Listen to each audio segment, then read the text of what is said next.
Okay. Ashama bagana gan reeftanii gara Vidiyo har'aatti gara YouTube channel kootti dhuftanii warri har'aa taatan bagana gan dhuftanii warri duraan dhuftanii beektanii moo bagana gan reeftanii dhuftanii arra Vidiyo har'aa kana taa'enaa sa'a akkuma argaa jirtanii so arra waan tokko godhu taa'enaa sa'a wanti naasomoo nuyi Oromoota waan lallatudha. Vidiyo kana raajistaan Oromoota ukiyan abdadha Oromoon taanaan afaan Oromoon dhageessanaan Itti filalatis rakkoon qabu. Yaa maalaaf iyyuu kallattiidhaan gara Vidiyo har'aatti darbina. Vidiyoon har'aa waa'ee yaada kootii opinioniin qabudha. Yaada koo kana isinis arguu dandeessu ta'a. Yaada koo deeggaruu dandeessu. Yaada koo deeggaruu dhiisuu dandeessu. Hundumtuu yaada mataasaa qabaachuuf mirga qaba. So yaada koo deeggartaanaan laayikii gochuu dandeessu. Deeggartan taanaan dislaayikiin godhina. Akkasumatti dhiisaa. Yaada koo kana keessatti jechuudha wantoota nuyi Oromoota jechuudha akka Oromoo tokkotti akka dhalataa Oromoo tokkotti wanta nu dhiisuu qabnudha. Oromoo koo nuyi waliin gorsisaanaan immoo inni wal gorsaa hangafa koo taanaan xinnoo itti nan tuffatan yaada koo dhaggeeffadhu. Quxisuura taanaan immoo dhaggeeffadhu itti jiraadhu. Okay, qoosaan. Okay, yaada si qabaatti darbina. Wanta ati Oromoo taanaan dhiisuu qabdu. Dhiisuu qabdu dhibbatti jechaan jiru. Garuu gaafa wanta kana gootu yaada kee keessa waan nama jedhu kana kaawwadhuuti godhe. Oromoo taatee yeroo hundumaa diraamaa Itoophiyaa jedhamu garuu wantichi afaan Amaaraatiin waatiin hojjetama kan irratti xiyyeeffatu waa'ee Amaaraati cultural yookaan aadaa ni mul'isu kan Amaaraati. Aadaa Oromoo kan mul'isu diraamaa afaan Amaaraa jechuudha. Oromoo waan tokko ifa irratti xiyyeeffan diraamaa akkasii warri yeroo hundumaa teessan ilaaltanii warri isaanii jechuudha. Aadaan isaanii akka inni bal'atuuf gaafa teessee ilaaltu koo gaafa diraamaa maal fa'a teessee ilaaltu isaaniitu akka isaan guddatanii akka isaan sadarkaa itti aanutti darban jajjabeessaa jirta. Kan afaan Oromoon ilaallu nuyi Oromooti jechuudha. Waa'ee jechuudha. Waa'ee artistootaatti yookaan waa'ee diraamaatti gaafa dhufu yeroo hundumaa kan complain goona jechuudha. Diraamaan afaan Oromoo bareedaan hin jiru, diraamaa gaariin hin jiru. Isa jiru waan ilaaltu akkamittiin akka inni jiraatu barbaadda. Like diraamaan already hojjetame bee jiru jechuudha. An jechaan jiru diraamaan afaan Oromoo baay'een jira. Akka inni jiru hundi keenya iyyuu beenna. Isa kana haasawuun barbaachisu. Garuu jechuudha. Isa already bee jiru Oromooni originaalan binnu. Koppii barbaadanna. Maallaqa keenya baasnee bituun barbaannu. Garuu kan warra Amaaraa kana jechuudha. Inbinnaa, inni ilaallaa fi isa booda akkuma isaan guddatanii jechuudha. Isaaniin guddisaa deemna. Gabaabaatti jechuudha. Isaaniin guddisaa deemna. Kan keenya immoo guddisnu jechuudha. Kun immoo diraamaa wanti kan irratti xiyyeeffatu artistootuma yookaan aartii Oromootti gaafa deebine ilaallu. Dhugaa dubbachuuf aartiin Oromoo jechuudha baay'ee sadarkaa guddaarra jiru kan warra Itoophiyaa jedhamanii wajjin yoo waliin madaalle jechuudha. Kun immoo akka yaadutti wantoota adda addaa jechuudha. Seerri yookaan mootummaan darbee mootummaan stiil ammayyuu jiru jechuudha.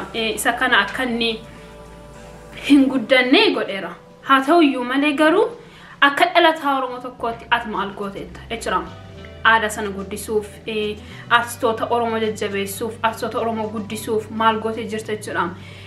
Oromooti asii artistoota warra Itoophiyaa maqaan isaanii Itoophiyaadha garuu waan isaan mul'isan Itoophiyummaa miti. Maaliif Itoophiyaa jechuun Itoophiyaa guutummaa sabaaf sablammoota hundumaa kan keessatti of keessatti dhuunfatu ta'uu qaba. Garuu inni nu ilaallu baay'een isaa kan inni irratti xiyyeeffatu yaa kanuma isaanii. Kanaaf maalumaaf iyyuu waliin makeenaa isaa jira akka yaadutti pooyintiin haasa'uu barbaadu understanding goota hin abdadha. Maalumaaf jechuudha artistoota amma fakkeenyaaf kan warra Amaaraa sirba isaanii YouTube irraanis ta'e waan ta'erraan dhaggeeffatanii jajjabeessuuni kan afaan Oromoo garuu gabaabatti wanti jechuu barbaadu kan isaanii guddisnaaf. Isa booda kan keenya guddanne jennee complain goona. Kan kee atiin guddisu taanaan eenyu guddisa? Maaliif ati Oromoodha waan taateef isaan kan isaanii guddisu kan keenya akkuma ni jiru dhimma ittiin qaban isaanii beekan ilaaluu hin barbaadani ni Oromoon garuu kan isaanii guddisnaa fi already isaan kan dhuunfaa isaanii guddisaa jiru so nuyi gaafatti dabalamnuuf akkuma ni tufee guddatuuf goona so come on Oromoo dhiisuu qabna kana dhugaa jechuudha maaliif qooda complain goonu jechuudha tuwaa goone wanti nu gochuu dandeenyu moo ilaaluu dhiisaa jaan jiru amma fakkeenyaaf diraamaa maariifaa namni jaallatu jiraachuu danda'a kan jechu barbaadu garuu maaliif jaallatama kan hin amanuu barbaadu kan jaallatamuuf waan option hin qabneef jechuudha filannoo waan hin jirreef kan jechuudha kan afaan Oromoo waan hin jirreef ilaalaa ina amanuu barbaada maaliif isaanii guddisuu barbaannaadhaaf ingona amanuu barbaadu yoo mana yaada akkasii qabu jiraateyyuu maybe yaada keessi yaaduuf qabaachuudhaan alatti gochuun hin danda'ama maybe namni gaafa callisee drama maariifaa yookaan artistoota amaaraa duwwaa guddisu maybe sammuu keessatti yaaduu dhiisuu hin danda'ama garuu yoo yaadne gaariidha maaliif at the end of the day jechuudhaan nuyi Oromoon walii keenya guddisnaan akka Oromoo tokkotti Oromoo akka keetii akka inni guddatuuf pushing gootu taanaani kan warra kaanii guddistaa but at the same time kan keenya complain goona taanaan jechuudhaan it doesn't make sense dhugaa dubbachuuf so yeah inni jalqabaa kana jechuudhaan yoon gabaabsee dubbadhe draamaa yookaan movie afaan amaaraa yoo akkasuma muuziqaa afaan amaaraa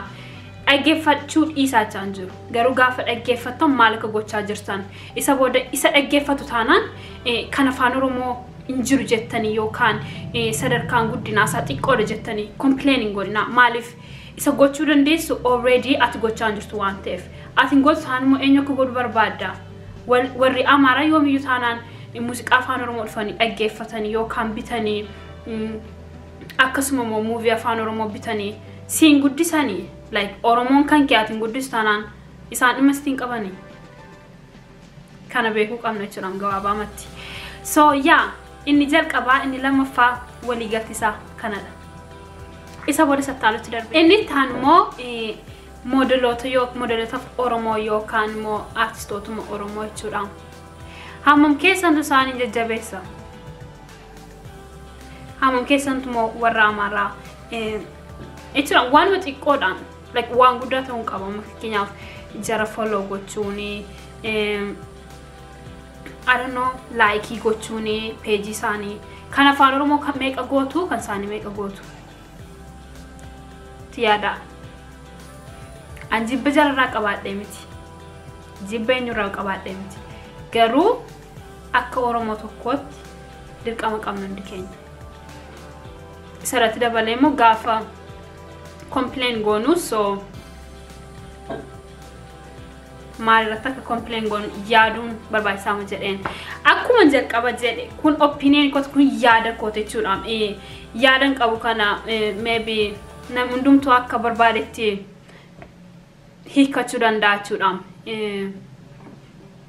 gaaris ta'uu dhiisuu danda'a garuu angara kootiin yaada kana waan qabuuf akka Oromoo tokkotti nan jedha yaada kana akka Oromoo tokkotti yookaan fudhatta yookaan dhaggeeffattee dhiista I'm sorry but that's it sataanu kana jechuudha point inni sadaffaa afraffaa meeqarra kan jiru beeku inni kuni afaan Oromoo dubbachuu dhiisu like ugaama dubbachuu fi warrame serious kana irratti namni baay'ee na jibbuu dandeessu garuu waanuma jedhamu qabudha namni jedhu hin jiru waan ta'eef namni jedhe hin jiru namni jechaa jirus hin jiru so annan jedha kanaaf na jibbinaan immoo it's fine garuu waan jedhamu qabudha kun immoo opinion kooti akkuma jalqabarraan jedha inni taan kuni warra afaan Oromoo hin dandeenye jedhama hin dandeenye jechuu duwwaatu hin ta'ini afaan isa kaan danda'u afaan biyya jiraatanii fakkeenyaaf USA yoo ta'e afaan Ingiliffaa Awurooppaa yoo ta'e afaan Awurooppaa keessa jiru tokko danda'u isa booda maybe afaan Amaaraa afaan danda'u garuu afaan Oromoo danda'an hin danda'ani duwwaatu ta'e immoo nan dhagaa jedhu really like nan dhagaa garuu dubbachuun natti ulfaata. Afaan Amaaraa moo kukkutanii haasa'u. Isin serious dhugaa yookaan Oromummaa keessanii ganaa yookaan immoo itti boonaa. Rarraastanii hambisnaa Oromummaa bishaan gabatee irraan godhinaa. Jechuudhaan afaan Amaaraatti hin boonamaa garuu afaan Oromootti hin boonamu. Afaan bareedaa qabna serious jechuudhaan maaliif warri akkas gootanii realizing gootanii jechuudhaan maaliif isinitti mul'atu afaan bareedaa aadaa miidhagaa qabaachuun keenya jechuudhaan.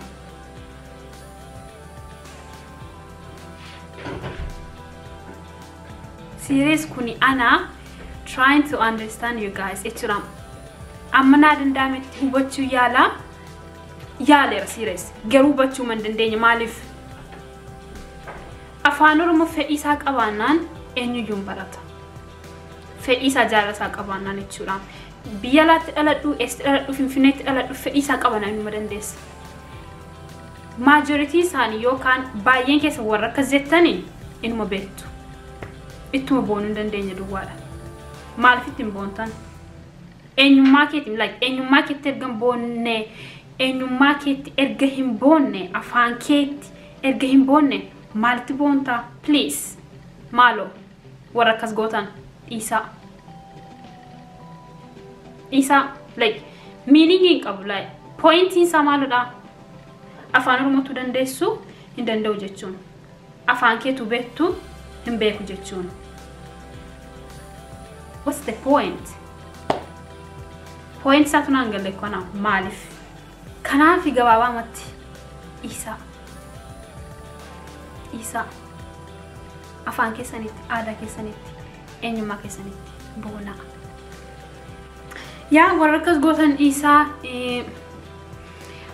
dhumarratti waan hin jedhumoo Oromoo wala guddisnu, ofa guddisnu, Oromoo guddisuu dhiisnu.